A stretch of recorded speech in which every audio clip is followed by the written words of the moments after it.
ভগৱান বুদ্ধৰ জীৱনৰ সদা বাৰিগুৰি সদা সদুং জাঙৰ সবাৰ আগেদি বুদ্ধ ধৰ্ম সংগৰে যুগ ৰঙৰ আমা ভগৱান বুদ্ধ 623 চনত লুম্বিনী নাঙে নানা গাজে বাজে ফুলে ফলে ভরা দোল বাগানো সিধু জন্ম হয়ে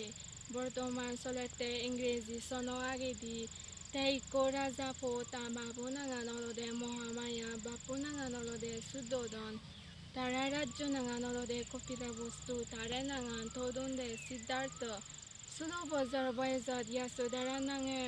দো রাজা জিরে লইয়ে 13 বছর গীতি গুড়ি রাহুল নাঙে ইকো ফোপিউন 29 বছর বয়সত সিদ্ধার্থ তারা রাজ্যগান গুতে বুড়ো মানুষ রূপবেদী বোলা মানুষ মোরা মানুষ আর গৃহত্যাগী সন্ন্যাসী সেরেন দৃশ্যদেনে মুখ ফো গড় বাড়ি রাজ্য সারি জেনে সন্ন্যাসী বা বান্তে ওয়ে 6 বছর কতর দিন সাধনা গুড়ি 35 বছর বয়সত বেগ ডাঙর জ্ঞান লাভ গুড়ি বটগাছত হলে বুদ্ধ ওয়ে চিত্তন্দুরি বেগ পুরাণ বলার হেতু সুগতে দেবমানিয়রে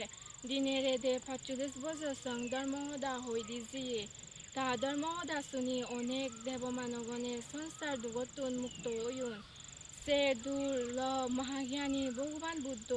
80 বছর বয়স কুশিনারা সিধু সারগাজতলে বজেগি পূর্ণিমা দিনত মহাপরিনির্বাণ জিয়ে ভগবান বুদ্ধ হজিয়ে ধর্মহদানি বর্ধমানে ত্রিবিদগত পা যায় ভগবান বুদ্ধর জীবনের সদা বাদিগরি হনে ইদু দুজে দিলুম বেগ পুরাণ বরাউন সুগি ওদাক বেগ দুগতুন মুক্তি ওদাক সাধু সাধু সাধু